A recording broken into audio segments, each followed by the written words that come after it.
Are you familiar with like the gold rush theory? The gold rush theory of Shovel selling. Okay.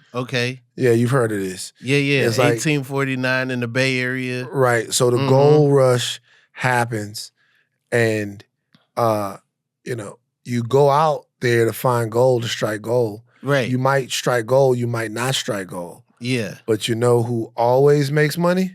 The people who sold the shovels. People who sold the shovels. People say that all the time. There was a guy that got paid that figured out how to there's a process to silver.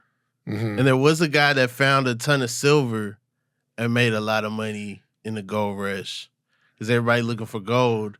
They putting this blue sludge to the side. He like, yeah, give me the blue stuff. Give me this blue shit. Yeah. I got this shit. Yeah, this give shit me is that. on me. And then he figured out how to process that, turn that into silver. See, that's what so I look at this area. The podcast boom. This is, I should have been selling shovels. You should have been selling shovels. Because the words is gold. Sometimes you hit, sometimes you don't. Yeah. But I look at all of these cameras and all of this time, shovel selling is what I should have been doing. But your ego, it's the ego. It is the ego. The ego is going to make you be like, but I can see gold better than anybody. It's going to gleam to me. Like my mind is gold. It's going to gleam to me. And so you think about and this is something that Americans do. America is such the land of possibility that America leases possibility to people and drowns them in reality. Right. So it's like you should be thinking about the best way to do what's actually in front of you, but you think, I got gold in my brain, so I'm going to do the gold. Right. I should have been selling mics. I should have been selling podcasts, studios. I should have been doing all of this shit the whole time. And what am I doing? Build the studio, figure out ways to make it look different for different people real quick and set up the whole thing. Yeah. That's what we should have been doing. Sure.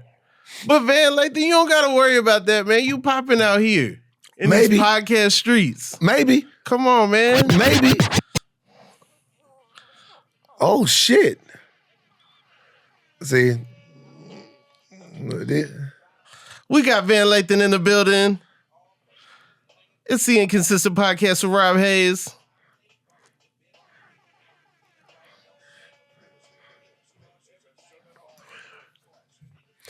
Now, it's Franklin Gilson. Can I ask you a question? Yes. How can you play that song? What you mean? Whenever we try to play a song on Higher Learning, they tell us we can't play the song. Right. So I don't show up with the song to the people who be like, you can't play a song.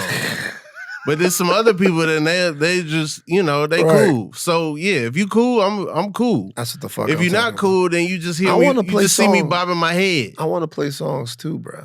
Right. But you got sponsors and stuff. You got money and stuff you got to worry about. You know what I'm saying? Yeah. I'm just over here chilling. That was amazing. Hey man, that was amazing. The drop to the music. Why are comedians so obsessed with music? Comedians are obsessed with music because we appreciate things that musicians don't even like fathom. Like we are like we have to create in front of people. Right. Stand-ups have to create in front of like other people. They got to see us draft one all the way to, final draft. And even final draft is in front of people who are judging it like it's first draft. Musicians get to go in the caves. Oh, we went in the cave and then, we just caught inspiration. We made the album. You know what I'm saying? Like they just get to just go, oh yeah, we went to Rick Rubin's dorm room and then we made a classic. Yeah. They just get to go wherever. Oh yeah, no, my mom said I got a year since I got home from Alabama State and then I just made some classics. Like we are so jealous of that. And just something that you can make somewhere and with your own feedback, it'd be ready for the world. And I think that's why I'm personally obsessed with music as a stand-up, but also I always love music. So there's a lot of stand-ups I know. I don't know Zach Fox, but I know he's obsessed with music, right? He does a lot of music. He raps. Well, he a musician too. I wouldn't say he just just he in the comedy loves world. music. Yeah. One of my favorite rap songs. Big hyphen. I Got Depression. I love that record. Mm-hmm. Hilarious. But then my man Diallo. Yeah. Music obsessed. Right. One and song. I come over my here. Dog. You got the music and everything. A little bit. Band like that. I mean, I feel like you are a music lover. I love it. Yeah. You know what's really cool is like I feel like you are one of the few people that came out here. Your path is every comic's dream. Every comic's dream is like, yeah, when I get this one job, I'm gonna be so funny. Somebody's gonna walk up and be like, I'm gonna put you on TV. You know what I'm saying? Like that kind of happened to you. It did. You worked the tour for the TMZ bus. Yeah. That bus would pass the Comedy Store all the time. Mm-hmm. We're looking doofy. We in line for the open mic. It's all kind of people waiting in line for the moment that you had on the bus where Harvey was like, yo, I'm gonna put you in the game. It was one joke that got me on there too. Right, being funny. I wrote a joke. You want to know the joke? Sure. It's about. What if I said no and deprived this whole audience of the joke? If you would have said no, nah, dog, get out of here. I would have respected it. So, I'm on the tour bus and we would pass by the Hustler store. I had a little bit for everywhere that we would pass by. It was a Laugh Factory. Because this whole joint, this was where we at right now. This was the sweet spot of the tour. Yeah. This stretch right here, from the Laugh Factory all the way to you bust it back after you go up after Gil Turner's liquor store and you come back down. This is your chance because you're on the Sunset Strip. You're at the beginning of the tour. You gotta get these people going, right? Because they about to see some just regular streets after this. Like you gotta get them at this. This is your point. You gotta get them. So you have some great stuff at the Chateau, great stuff at the Laugh Factory. Kramer. TMZ story fucking up at the Laugh Factory. That's a big moment. That was TMZ. Got Kramer. Kramer fucked up at the Laugh Factory. So when we were coming back, and the Hustle store used to be up here, I would have them stop the bus, and I would say, "You guys look at Larry Flynt as a pornographer," and everybody would be like, "Well, he is a pornographer," and I'll be like, "No, Larry Flynt is actually one of the greatest civil rights leaders of our times." And when you say something like that to the people, they're like, "Oh my God, how? What is he gonna say?" And I would be like, "So I don't know if you guys know this, but the word is that Larry Flynt was actually shot because Hustler printed interracial photo spreads." And they're like, "Oh, I didn't know that." And I say, "Well, Larry Flynt is a great civil rights leader because he took a bullet for my ability to fuck white women." and the buzz was like, "Oh my God!" And Harvey, and before Harvey got on the bus, Mike Leonardo, who was the guy who ran the TMZ tour, put the TMZ tour together. Very funny guy, joke writer, like a comedy writer, the guy who, the people. One thing that I've learned in this business is the people that's really responsible for shit, that really get something off the ground, very rarely get credit for it. There's always someone who scales it. This is an industry of scalers sometimes and not actually creators. Whoever can make something big is actually the person that people look at, not the person that can make something out of nothing. Not the alchemist. Interesting. So Mike Leonardo is the guy that out of his brain was the one that put the TMZ tour together. Right. And then, it gets so big that now it's about how many people you can fit on a bus and dollars and cents and counting beans and stuff, and he's out. But I remember before Harvey was getting on the bus, he was like, "Do you think that you're going to do that joke?" He's like, "It's a really edgy joke. Do you think that you're going to do it before Harvey gets on the bus?" I'm like, "I have to. Right. This is my thing. This is my whole deal." So I did it. It's going to bust them up. The rest of the bus didn't fuck with it. Because if you get a middle America crowd, it doesn't work, right? He's going crazy in the back. Yeah. Then this is what happens. I am on, this is why for as much as people say, okay, I give Harvey Levin credit, at least as far as it relates to my career. Yeah. The way I left TMZ and all of that shit is all fucked up.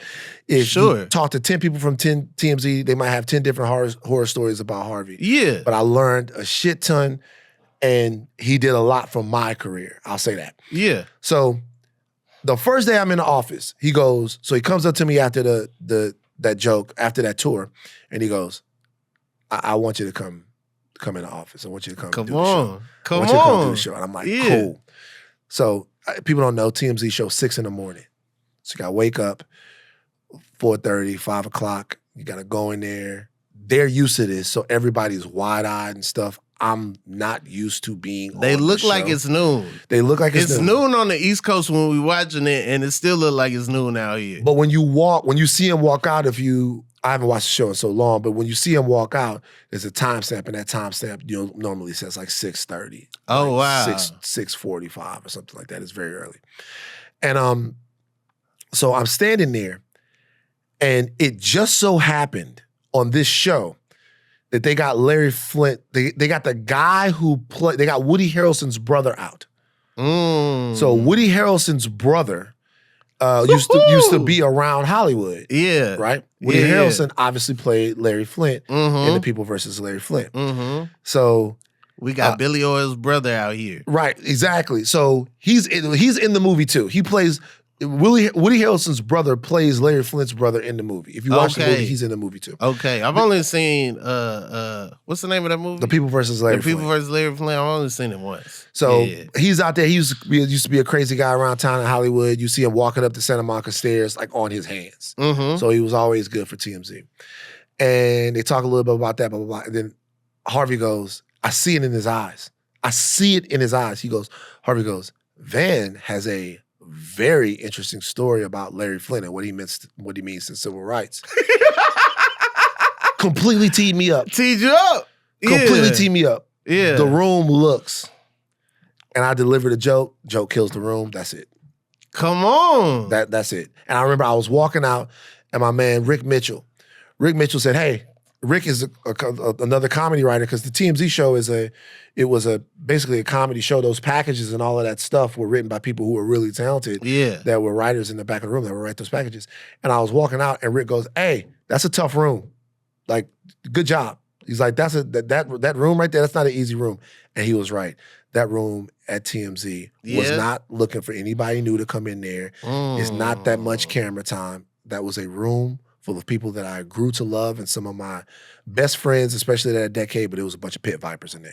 Okay. For sure. Wow. Yep. And then after that, you go from starting as a tour guide in like April, and by June, you're on TV every day. Come on. Yep. We got Van Lathan in the building, man.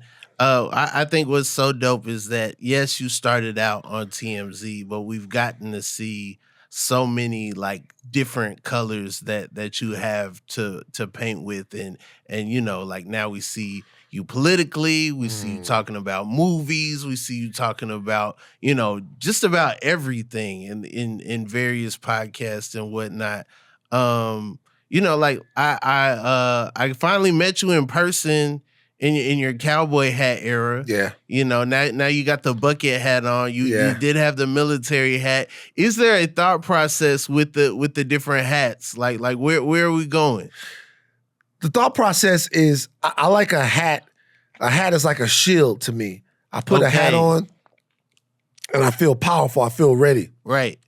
The cowboy hat era it's still going on. I still bust a cowboy hat out every now and again. Okay. The cowboy hat era was about me kind of taking it back to Louisiana with my father and the men in my family. All the men in my family, cowboy hat, always plastered to their head, right? But you ain't rep them like that till Beyonce said it was cool. That's not true. This is all them family photos. We got black men, cowboy hats, belt buckles. Prove all the buckles. We got the boots. We rodeo cowboys, team pinning, and all that, cutting horses and shit. But now I like to wear the camouflage bucket hat Cause man, Rob, we at war out here now. Yeah, bro. no, We on some Chairman Fred stuff. Yeah, Yeah. so I like to be on higher learning. And sometimes when you're trying to deliver a message on higher learning and you got the cowboy hat on, the cowboy hat was a little distracting to people, so I switched it up. It's unfortunate. It's unfortunate that the comment section would be you giving, like Jim. Sometimes you tearing at people who, this might affect my relationship with this person, but I can't hold my tongue any longer. I gotta say what I feel is right. And because you have on a cowboy hat, people want to look at it a certain way, or that's all that they want to engage and talk about. Yeah, that's unfortunate. You get up there and you talk about all of this stuff, the debt ceiling. Mm-hmm. You talk about Black Lives Policing. And then the first comment is, you look stupid in that fucking cowboy hat. You like, God damn it. You missing the point. You're missing the point. You missing the point. Hosea Williams had overalls. He in Atlanta. Exactly. He helping the people. He helping feed the people. Exactly. He got on overalls. Yeah. John Lewis got a backpack and a trench coat. Yeah. You know what I'm saying? Dr. Cornel West got the hair. Cornel West got the hair. Yeah. Your man Al Sharpton is a huge James Brown fan. Right. And is out here rocking the James Brown stuff. Yeah, yeah. If he was my generation, he'd be having an NERD hat on. Exactly. You know what I'm saying? People have different things that they're known for, but it's really about the message. It's about the message. It's true.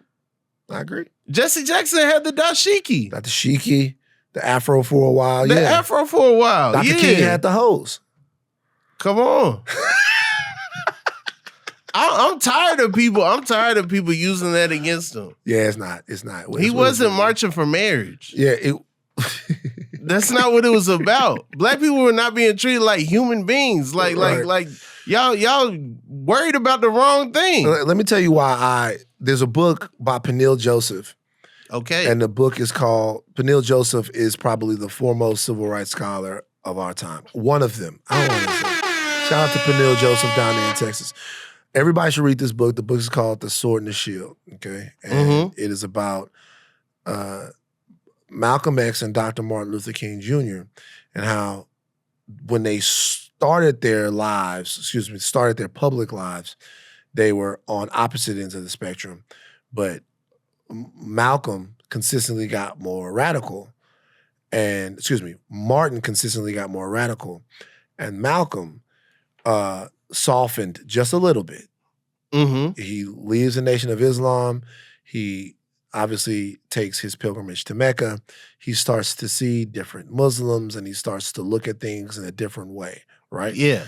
He was Malcolm X till the day that he died. I'm not in any way saying that I'm just saying when they ended their lives, they were a little bit closer in rhetoric and belief than people might, because Martin looked around and he was like, I'm not so sure if we are going to be able to march, talk, or legislate ourselves out of this situation. There might need to be a more direct shakeup. And when you look at the Poor People's Campaign, sure, you look at somebody who is trying to reorient the economics of the entire country. For everybody. For everyone. But when you look at, the book looked at their lives. Yeah. And something that I appreciated about the book is it looked at their lives as figures in the movement and struggle, but also just men. As men. And kind of what they did in order to cope with the tremendous amount of stress that was on them. Mm-hmm. And while I do think that people like Dr. Martin Luther King Jr. should always remain beyond reproach in terms of the way that we are discuss their legacies. For sure. I also think that it's very important for us to talk about them as human beings. Because, and the reason why I feel that is when we deify people and make them into gods, right, we then tend to look for deities in everybody else that we need to step up and do their jobs. So if Martin Luther King Jr. is a god, a cultural god, then the question is the average person that is working at a job somewhere, is the average person that is interested in justice, is this person qualified to try to fill those shoes? Right. Because we need normal, regular people to know that you don't have to be a genius. You don't have to be, you don't have to walk on water. Yeah. You can be what we consider to be an average member of the proletariat and have a profound effect on your life and the way you see the world. Correct. Because I feel like a lot of people are like, I'm not a guy. Yeah. I don't need to go to protests. I don't need to go. That's where the guys go. That's somebody else's. I don't need to. Why would my thoughts on this matter? Why would the way I look at the world matter? The reason why, and this is true for everyone, the reason why your perspective matters, whoever you are, and whenever you are in a room and someone is trying to convince you that you are average, they are telling you the biggest lie that has ever been told. Now, I just used the term average before. You better take it back to the sperm. What? Not even the sperm. The sperm. I done heard this before. Not even the sperm. You better try to motivate me, take me back to the sperm. Not even the sperm. No, we made it to the egg. We made it to the egg. We the made it swimmer. to the test tube. I got you. But I want everyone to consider something about themselves when they listening. All right? What makes something rare? What makes something rare is its abundance. How much of it is around. Yeah. What's rarer than you? You, right here, will never exist again. 1 trillion years before this, there was no Rob. 1 trillion years after this, there will be no Rob. There is one you. That's it. One person, one set of circumstances that made you, one version. That's it. The way that you see the world, the way that you perceive things, the way that you walk, look, think, dance, and eat, one. Hey, for dancing for sure. Ain't nobody in the rest of the time go crank it like your boy, for sure. The only one. So your perspective and the way that you look at things and how you perceive things is inherently valuable. So when you speak with the authority of somebody that has something to say that somebody else will not be able to say in the way that you say it. The people that grew up, your sisters and your brothers and all the people that grew up in your house, they don't look at it exactly the way you do. And what I see all over the place, like from left to right, up and down, is people, for the sake of being consumers, being told that their unique experiences don't really matter, that they're the same as everybody else's. They can't be, because your brain isn't the same as everyone else. So when you have something to fucking say it, and say it like only you can, because only you can. I mean, I think a lot of people are scared. There's a lot of people right now that saw what happened after Charlie Kirk died and saw that like people were getting fired for saying things. People were losing, deals for saying things, and a lot of people pumped the brakes. Yeah. A lot of people pumped the brakes. A lot of people sees, what's happening. They have their thoughts, they have their beliefs, but they're gonna hold their tongue. And one thing I respect about you is you on the opposite side.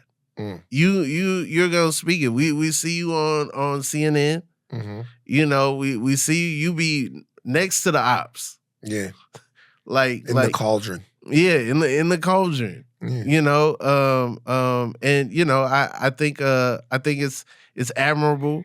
I think a lot of people look up to you. Did you see this being? Did you always see this being part of your path? Yeah. I mean, there's a part of it that's just based in straight up anxiety, right? Like there's a part of it that's like just you're easily triggered. It's like you get to a point, you're anxious, you're in a place, you have an overinflated view of what it is that you're saying, like the whole diatribe that I just went through. You just feel like you have to make your voice and your presence felt. But then also something gets said and then there's just a rise in me. Like I cannot stop myself. And it's not like a good thing.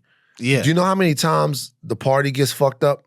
Do you know nobody likes the actually nigga in the barbershop? No one likes him.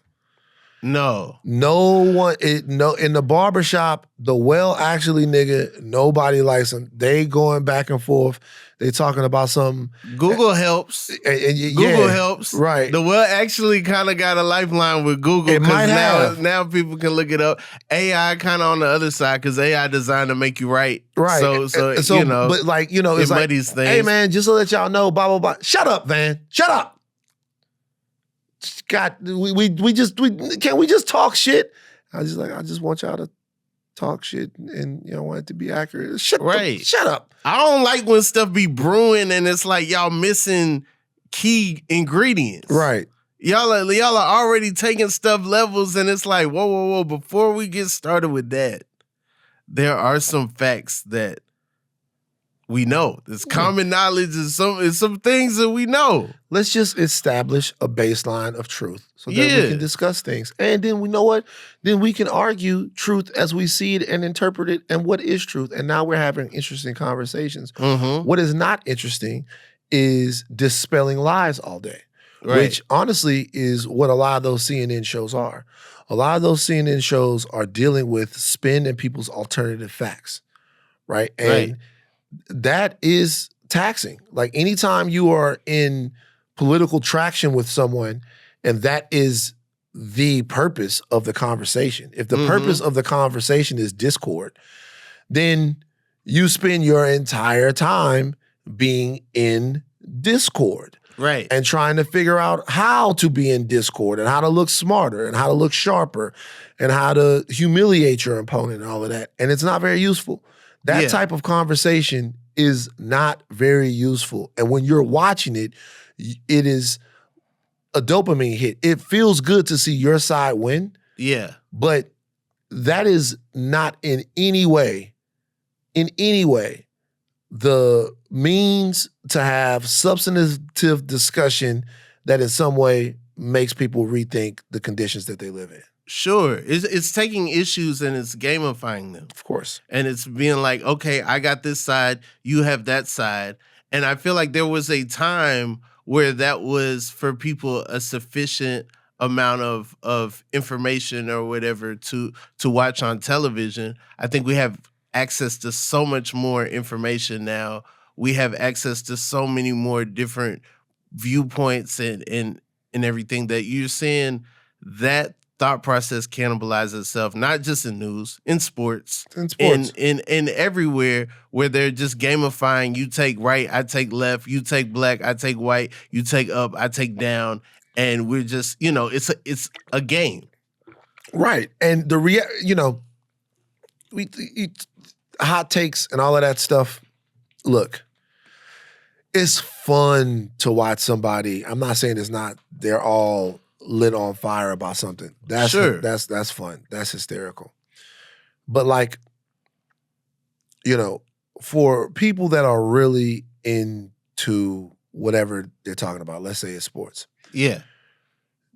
When I'm watching sports and I see two people talk about the game in a way that I can't see it, I get really, really excited.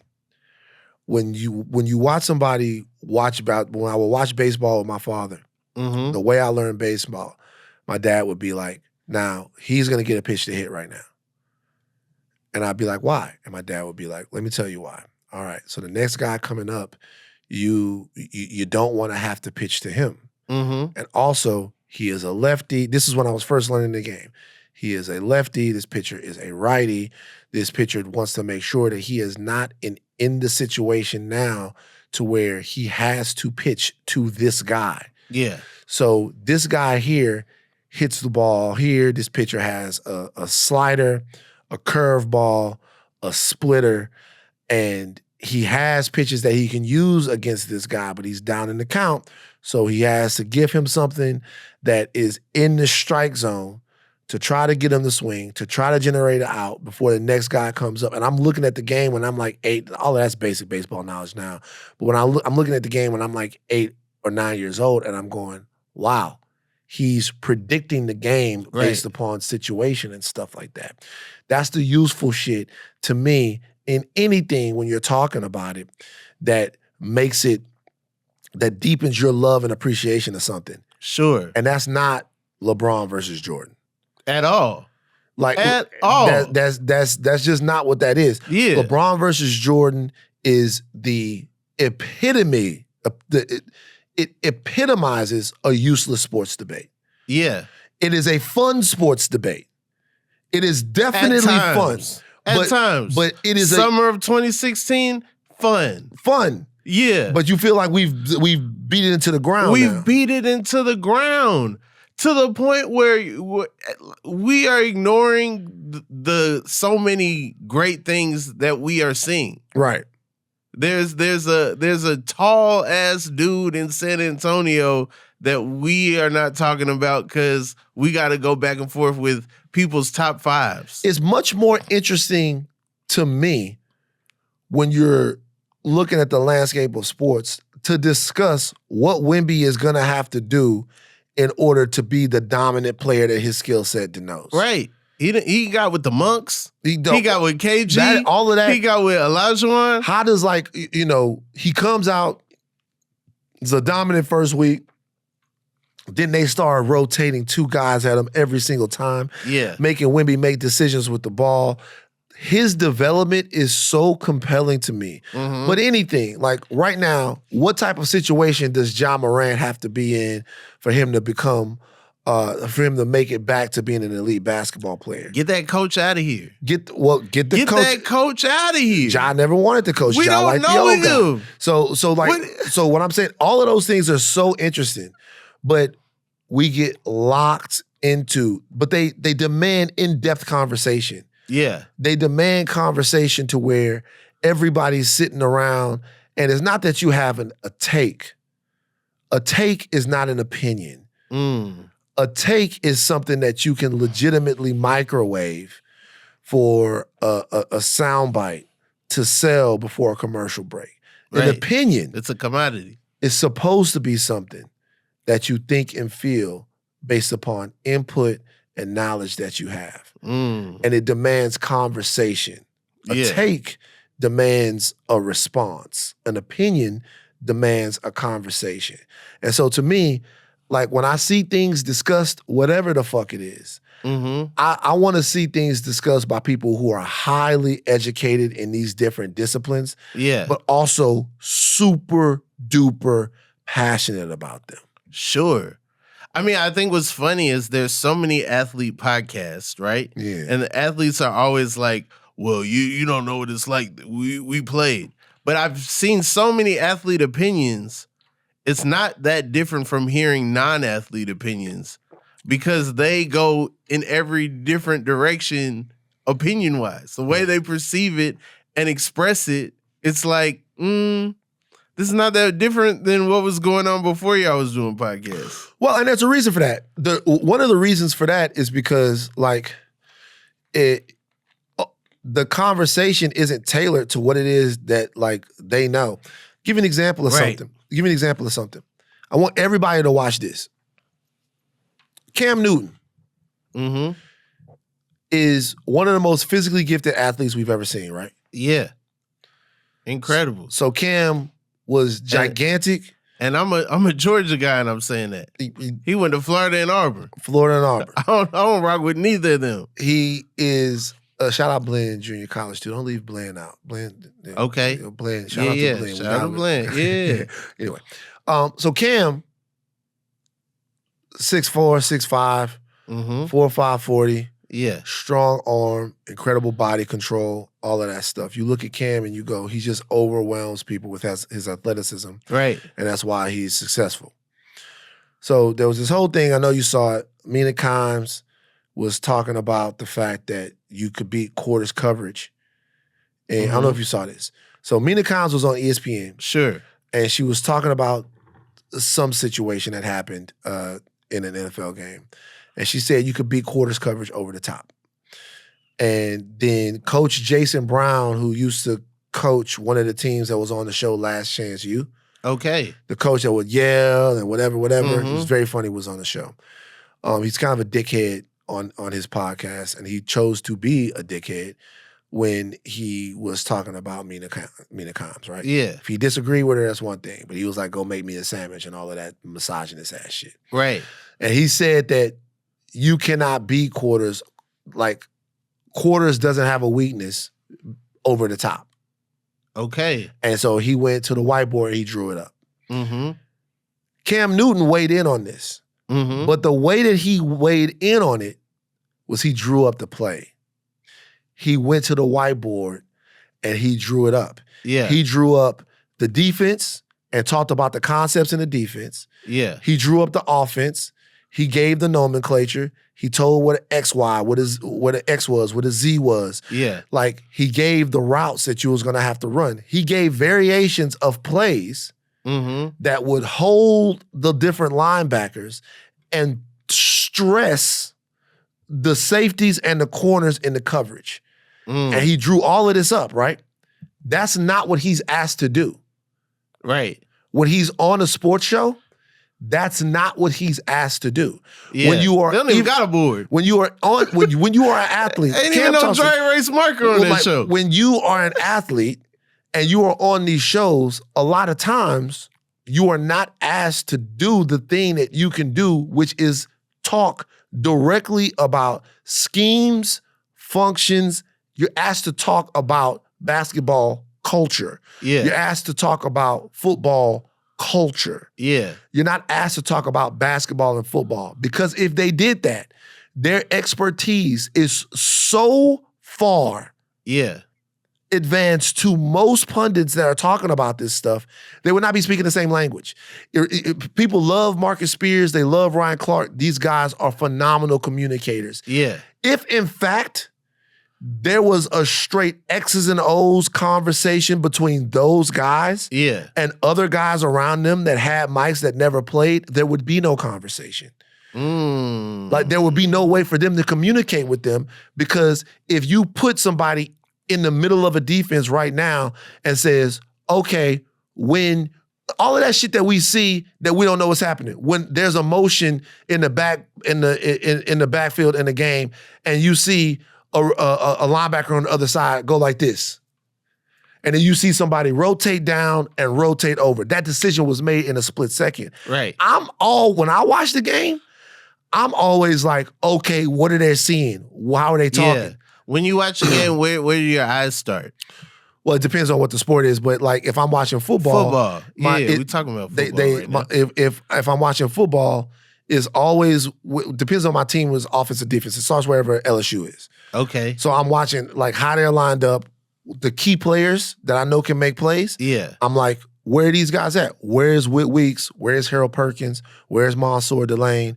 Is Mansour Delane in press? Is he in off coverage? Like, where are the safeties at? Like, how are they playing defense right now based upon the success that the offense has had? I want to get smarter about the sport. My overall point about this, though, is when we talk about the athletes in their podcasts, the athletes are actually following what the pundits are doing. They're trying to do what they do. The reason why there's no difference in the coverage is because there's no specificity to their skill set. Gotcha. If you any of these guys, well, most of them, if you make them break down the game and from a flow and like actual perspective, you're gonna get something different. When I saw Cam draw that up, you know he can do it. He was a Super Bowl MVP quarterback. You know he knows everything. I know that. There are some people with some narratives that would hate to see him on the dry erase board, But yeah, we know. But when I saw him do it, I was like, "Yo, this is fucking dope." Yeah, no, that was dope. And I think if that could be the thing that's commodified, then maybe we'll see a shift. Yeah, if that did crazier numbers than a take, you'll see more people try to X and O it. Yeah, but the LeBron Jordan, we are in that era, and I don't know when we're coming out of it, dog. I think we getting out. I think we getting out of it a little bit, Okay. Cause I think some of the we done with the 90s. We looking at the footage. We looking at we have access to all the games. We watching them and whatnot. I think it's really funny how sometimes there are different eras or trends online. Like now you'll see people and you'll see stretches of people missing shots, and they're like, man, this is like the women. And it's like, yeah, that's basketball. People miss shots. Right. Like Shaq led the league in field goal percentage at 50. You know what I'm saying? And it was like astronomical numbers. He make half his shots. Right. Like, yeah, people miss shots. Right. That's part of it. Steph, the best shooter ever. He don't never make more than half of the threes. Right. You know what I'm saying? He's shooting 40%. Average. Yeah, 40%. But sure, that means he missed 60%. Yeah. Easy math. You know what I'm saying? Yeah, just, I think what I hope, though, is that, whatever it is, man, like part of my shit is like just based in ADD and just like, okay. Yeah, part of it's just ADD. Were you a good student in school? Kind of. Yeah? Basically, yeah. Okay. Yeah. What you mean kind of? What I mean is that like whenever I decided to focus. Okay. I was on the same type of time for sure. And I would not, because of the ADD, I could not initiate. So you had to put me in a situation where I was up against a timetable and then I would focus. Okay. But like the most important aspect to have in life to me is curiosity. I like that. Yeah. That's my ministry. That's the type of time I'm on for sure. You have to be curious. Like incuriousness is actually something that to me is a huge societal problem. Yeah. Just being incurious. Yeah, no, there's a lot of people that aren't curious. There's a lot of people that are apathetic. There's a lot of people that are just, like for the longest, sometimes in comedy we get emails and they're like, hey, guys, audiences aren't feeling politics right now. Don't talk about politics. And it's like, what? When we start dictating subject matter, when I get a little tidbit about subject matter, and it's like, there's so many people, I'm tired of politics. And it's like, dude, you still got to vote. Yeah. You still vote. It's all of us. And it got to the point where I'm just like, all right, cool. You guys don't like politics, but that doesn't stop you from caring about issues. And honestly, my job should be more like dictating, coming up with different ways to talk about issues versus politics, because the politics come and go. Right. The politicians come and go. The different laws that are passed, that is a discussion that is more timely. But like the reasoning for those things are long lasting. So politics is, I don't really have very much interest in it. Yeah. Policy, I do. See, facts. Politics to me is whose turn is it to run for president? Yeah. Like who's done enough in the Democratic or Republican Party to have the donor class and the rest of the people who king make back them. Politics is, after Biden drops out, deciding who you're going to choose to run for president in the subsequent 107 days. Both parties got a weak bench. I'll tell you that right now. Yeah. Both parties need to get in the draft. They need to see who else is out get there. in the combine. Sure. They ain't no bench. The minute somebody have a good game, they starting. Yeah, that's part of the problem. We'll see. The minute somebody have a good game, they out there in a debate. You need somebody to catch a heater real quick. Yeah. Policy is, do the black kids in your community have clean water to drink? So one of those things you cannot be interested in. You cannot be interested in the machinations that happen in the Democratic or Republican Party. Yeah. The deals that you cannot be made in that. Policy, you had better fucking care. Right. You had better fucking care about the lead that's in the environment where you are. Sure. About the cleanliness of the water. about burning the books. The burning the books, about the police and the rules that they have to abide by and follow, about what's getting funded, the school budget, about all of that. That stuff, if you don't care about it, you're a fucking fool. Right. And whoever you are, I don't give a fuck how much money you making. I don't care where you at. If you do not care about the substantive rules and regulations that govern the areas where you live, you are a fool. And there is no halfway about it. There's no, I'm not political. That's fine. Yeah. You don't have to be all involved in like what's going on with these people and watching C-SPAN and all of that stuff. But the DA where you're at, the environmental standards where you're at, whether or not the kids where you're at can eat breakfast, lunch, and dinner, people's health care, you need to care about that. And if you don't care about it, you're an idiot. That's it. Yeah. Full stop. Nothing in the middle. No, I'm with that. 100%. I like that. Politics versus policy. Politics is just the way that they launder all of this stuff. Put you on a team, make you root for somebody, the whole nine. That's for some people. I get that some people really enjoy that. I actually hate it. I actually hate like treating like a politician as if they're something other than a servant. They're not like rock stars. Right. They're not none of that. They're not none of the stuff. There's nothing. The only reason to admire a politician is if you get what the politician has promised you. Yeah. There is no other reason to admire a politician. You can marvel at someone's ability to speak or someone's ability to get people on their side, or you can feel connected to somebody. All of that's cool. Yeah. But if you don't get what you need from somebody that you elected to get you what you need, and you still in some way deify this person, no. You tripping. For sure. It's a comedy podcast. This is probably the most serious episode we done had, but I'm vibing. I'm enjoying it. Here's the deal though. It's a lot of things that I want to talk about.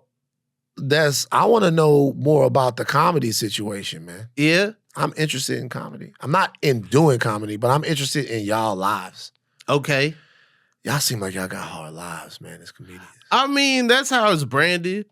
Everybody don't got a hard life. Some people living good, and they just, they can't say it because, they got to be around the other hard life people. But doesn't it seem like right now, even with the comics that's like, it just feels like right now it's hard to be a comic, man. Because there's less fun to be had sometimes, I feel like. But that's when people need the jokes the most. That's when people come thirsty to laugh. That's when it's like, man, they just want to be cracked. They just want to be cracked. They just want somebody to say something that gets them that they didn't expect. They just want to be taken to a place away from what is going on right now. They just want to hear somebody being honest, somebody, telling their truth, whatever it is. Somebody being vulnerable. There are places where people are like, I want to see cool people and don't be vulnerable, but right. Those people, they want to see somebody be cool, Are there comedy groupies? They're for sure comedy groupies. Now on the scale of things, the comedy groupies probably not like the music groupies. No, not at all. So let's rank different disciplines. Okay. So you got athletes, but when we say athletes, we're basically talking about football and baseball. Football and baseball? Not baseball. Football and basketball. Okay. All right. Yeah. To football and basketball. So we got athletes, then we got rappers. Rappers, yeah. All right. And then we got actors. We put actors in there. Sure. And then we'll put in there also comedy. Okay. So you're saying that the groupies for comedy don't match up to the rest of the groupies that are out there. Here's the thing. Comedy, we're the only thing that if what we do can actually aid in that interaction with another person. You know what I'm saying? Like an athlete, what they do is cool, but they can't dunk on a girl. You know what I'm saying? They can't, like maybe there's a thing with this guy runs back and forth a lot. He might be able to have sex for a long time. There might be, that a woman is thinking for sure. Right. But the thought process is we're funny on stage. We're gonna be a hoot off stage. Right. That's something that like a singer, you can only sing so much. Right. So we do have that. But in the vicinity, I feel like, there's I think that okay, like if you look at it like, okay, say I'm a dude at the park hooping, right? Right. Say I'm a comic at an open mic. Say I'm a guy that just sang at karaoke. Mm-hmm. I would say the park hooping, the guy at karaoke, they might be above the open mic comedian. Oh shit! Because the thought process is like, this dude is just up there talking. I could probably do that, But then headline comedian, right? Somebody who's on the bench, maybe at a on a team or whatever. Mm-hmm. Somebody who's an opening act for a big time artist. I'm listening. Maybe similar scale, kind of the same shit. Yeah, but I think the ceiling is lower for in comedy, just because like music. If somebody got a hit, somebody got hits. Yeah, that's with you, right? That's at JCPenney's. Right. That's at Belk. That's at Rich's, Macy's. You know what I'm saying? Like that's in your life. That's on the radio. Like that, like the kids know, everybody knows. Like that's everywhere. Somebody who's like in the league, all-star, superstar, it's grown men with they name on their back. Yeah. You know what I'm saying? You see, not like just that's power. Grown important men. Right. Come to the game and they got your jersey on. Yeah. You must feel like the fucking man. The ceiling of comedy is like, I was a detective and I got pooped out a rhino. You know what I'm saying? Like, it's just a little different for us. That's Jim Carrey. That's Ace That's Ventura. one of our greats. Yeah. Ace Ventura. You know what I'm saying? When nature calls. Right. You know what I'm saying? That's the ceiling, getting pooped out a rhino. It's just a little different. Right. It's just a little different. But there are comics that are like mad cool though. There are comics that are extremely super cool. Yeah, and they I feel like a cool comic dangerous. Right. You don't want to see Who him. are the coolest comics of all time? The coolest comics of all time? Just cool ass niggas. I would say Bill Bellamy. Bill Bellamy cool as fuck. Bill Bellamy was on MTV Jams. Bruh, hold on for a second. Getting massaged by Janet Jackson. Bruh, let me tell you something. People don't, this is an era that people don't understand, man. People don't understand this era of Bill Bellamy. When I see Speedy Mormon, yeah. I'm reminded of this. I'm reminded of Bill Bellamy when Speedy don't do stand-up. Speedy don't do stand-up. Imagine Speedy, but also on Def Jam. But see, my thing is this. I didn't even realize until Booty Call that Bill Bellamy did stand-up. When I first saw Bill Bellamy was with Janet Jackson. Yeah. And not just Janet Jackson, but Josie Harris was with, Jennifer Lopez was with dancing with Janet Jackson. These are the finest women in the world. Yeah. And Bill Bellamy is on MTV hanging out with them. Yeah. And I'm looking at Bill Bellamy like, this guy right here, MTV VJ Bill Bellamy, is the coolest nigga in the world. Then Facts. Booty Call comes out later on, and he's talking about the whole playing sorry with his sister. That was hilarious. Then Def Jam, How to Be a Player, all of that stuff. Yeah. For a time, Bill Bellamy was at least top 5 on the list of that nigga. For sure. Why don't we talk about it? And he's an amazing stand-up. And he's funny as shit. He's so funny and he uses his face and everything. No, incredible stand-up comedian, but also on MTV. When they pushed him in the pool, he threw the mic to the sound guy. You know what I'm saying? He just cool. It's just in him. He cool as fuck. Yeah. Like when people will think about that, he was cool as shit. Bill Bellamy would wore be out the yellow there. suit first. He would be out there before Steve Harvey playing he ball. He had the yellow suit on. The whole nine. Bill Bellamy is cool as shit. Who else? Okay, who else? Cool. Eddie comedian. Murphy is cool. Eddie Murphy, for sure. Cool as shit. For sure. For sure. Cool ass nigga. When Eddie Murphy was on SNL, he didn't go to the after party. Oh, he was like, this whack. This shit. I'm hitting the streets. Right. It's 1:00 in New York. I ain't about to hang out with a bunch of comedy writers. Hanging out with I'm the lit. coolest people. I got on leather head to toe. You think I'm hanging with y'all? The leather, I'm a rock star. I'm a cool fucking comic. I'm going. Rick James is going somewhere else. Yeah, exactly. I'm going where Rick James is. Did you see they did this special about the music on SNL, and they showed that there was this punk group that was like throwing stuff. It was like controversial. Like they were mosh pitting. It was the first time people had seen mosh pitting on TV and stuff. They throwing chairs and stuff. This man, Eddie Murphy, grabbed one of the dude's guitars and got up there and just started like pretending like he was playing the guitar. It's like, yeah, he was lit. Cool as shit. It was lit. I be watching the old SNLs. When everybody's shaking hands, Eddie Murphy out the door. Done. Eddie Murphy's like, yo, beeline out of there. Superstar. Yeah. Super fucking star. One of the coolest. Coolest. So cool, we let him sing so many times. Yeah. Multiple albums. Right. He got a song with Shabba Ranks. I never heard that record. I Was a King? I never heard that record. Oh, man. You stopped at What's Up With You. It's other singles. After What's Up With You. It's other singles on that album. So Party All the Time. And there's a video for I Was a King. I don't remember that one. I remember What's Up With You. What's up? What's up? That's Eddie and Michael Jackson. We lived in a cool ass time. Yeah. Eddie and Michael Jackson, and then later on, I guess he didn't really go back to the well with singing that much though. Nah, he did a song with Snoop Lion.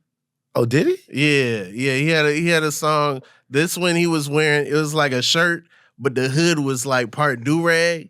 So he had the hood, but it started in the head, and then it went all the way into the shirt. I remember this. Yeah, I remember this version of him. So I do. So Eddie, Bill Bellamy. Is there one more? Is there one more? Cool, like super cool. Cool. In the way that we speaking of, I would say Martin. 90s Martin. 90s Martin, cool. 90s Martin, extremely cool. Extremely cool. Yeah. I don't think you can phase 90s Martin. 90s Martin, very cool comic. 90s Martin. So cool, he down to play the dude with the stank breath in a classic. Yep. Most people, not playing that if they play beleive in a movie, then now they having breath mint anxiety for the rest of their life. You're not going to be able to get over that. Yeah. Yeah. Martin is so cool that he was like, I'm gonna play this role, and in a couple years, it's gonna be a trivia question. If he's so cool, the niggas that he played don't have to be cool. It's very tough. Anybody can play the cool nigga, but how cool are you? No, everybody can't play the cool nigga. Anybody can be given a role. Like, here's the thing. Brad Pitt is so cool that Brad Pitt could play a weirdo in a movie, and it doesn't matter. It's Brad Pitt. I don't know if Brad Pitt really down about that weirdo life like that. What you mean? He played weirdo on 12 Monkeys. Okay, he's play weirdo. He play weirdo. He play fucking weirdo. Sometimes he play weirdo, but he still be Brad Pitting it. He's still Brad Pitt. He still be Brad Pitting it. You know what I'm saying? Burn after reading. He's still Brad Pitt. He's still kind of Brad Pitt. It's hard not to Brad Pitt with the whole situation. Right. I'll also say that D. Ray Davis is cool. D. Ray Davis is extremely cool. Very cool comic. Yeah. It's hard to be a cool comic though. D. Ray Davis is honestly one of the fun, like one of the people that, you know, when I was sitting at home watching comedy, I'd be like, man, I ain't know you could do it like that. Right. Oh. When he did his Comedy Central half hour, and they used to have like sets and stuff. and they had like a park bench for him and like a trash can and all this stuff. And he's like, man, why y'all got a trash can out here? And he was just made fun of the fact that they had a trash can on his set. And it was so funny. I think they got rid of sets. They didn't have sets after that. They just had generic curtains and stuff after that, just like laser beams and stuff, just regular stuff after that. Yeah. Nah, D-Ray's super cool. Without an arm, I spit. Without an arm, I spit. Without an arm, I spit. My nigga hold it. Yeah, without an arm, I spit. Come on. He doing bits in the car. And that get in the video. He fucking, first time I heard him, he was on a Comic View or some shit like that. And he was like, yo, when I was a kid, we were so broke during Halloween, we went as expressions. I remember I was in Gino living room. I was like, what? He was just like, you'll go as anger, sadness. It's just so fucking funny, bro. It's funny. It's funny. The fucking shit is funny. The nigga funny. Yeah. The nigga funny. I'm sad that comics don't have a dedicated, because the Comedy Store is over here, the Laugh Factory is up here. You mean to tell me there's just no women hanging around? It's women hanging around. It's women with the like groupie energy. It's women with the like, oh, okay, man, 'cause, you know, like that's definitely there. But it's not like music. Right. It's not like the NBA. Yeah. It's not, They ain't nobody, you know what I'm saying? Like, ain't nobody throwing panties at comedians. Yeah, ain't nobody out here, like, a woman coming out there like, I'm waiting for Dana Carvey. It's like, it's not. It's not the same. It's not the same. Shout out to Dana. Yeah. You gotta get pooped out that rhino. Yeah, you gotta get pooped out the rhino. Van, what's your favorite color sky? Oh man, you know, it's like probably like, so in Louisiana is like almost a fuchsia. Okay. Right? Because there's so many storms, like the sun's going down and the sun's meeting the clouds, and it's like driving from, I remember a couple of years ago, like, not to bring shit down, but like, I never forget the sunset that I saw. I was driving to Baton Rouge. I landed in New Orleans after my father passed away. I just looked around. I was like, I'm so happy to be home. Because it's this sky in Louisiana that I don't know how it gets like that. I've been in LA for a long time and I have not seen it. LA has beautiful sunsets. But there's this pinkish hue that like dances in there and it melds with the humidity and the crickets. It's just a beautiful place. You think you're in heaven, but it's really just Baton Rouge. Dope. Heck yeah. Some of that swamp water get in there, you know exactly. what I'm saying? You know what I'm saying? Anything you want to promote, anything you want to tell the people, Van Lathan? We already done? I mean, we close to it, you know? Man, shit. Bruh, no. This is what I want to tell the people. Okay. I don't want to promote shit. Okay. I'm sick of promoting shit. All right. I don't want to promote nothing. This is what I want to tell the people. You got high learning, you got, you know what I'm all saying? Of that stuff is Van Lathan. Go out there and find it. Go out there and find it's all out there. I can't tell you that I'm there. If you ain't fucking with me now, then fuck you. No, I'm just joking. I have one ministry in life, and that is to convince you how powerful you are. This is just me. I don't know if you talking to the audience, and that's cool too, or it was just like, yo, Rob, you know, you powerful, dog. I don't know. I just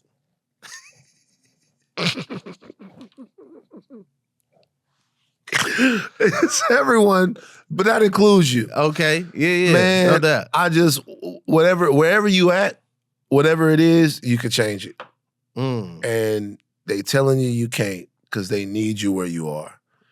They need you where you are. They need you to feel powerless. They need you to feel out of control. They need you to feel overwhelmed. They need you to feel distracted. They need you to feel downtrodden. They need that. That's part of the plan. Your triumph is not part of the plan, but it is completely realistic. It is completely realistic for you to win. It is completely realistic for you to conquer. It is completely realistic for you to live in abundance with your friends and family. And I just hope you take the opportunity. Thank you so much, man. Why are you cracking up? It's just funny. It's funny that the air horns is funny. But I just see too many people right now that just acquiesce. They throwing so much at us. Yeah. But we don't bend, we don't break, we don't fold, man. And not only can we not be broken, we can't be subjugated. Go out there and win. Win. Go do the thing. Win. Win. This has been the Inconsistent Podcast with Rob Haze. Gambit. Oh, shit. Never turn my back.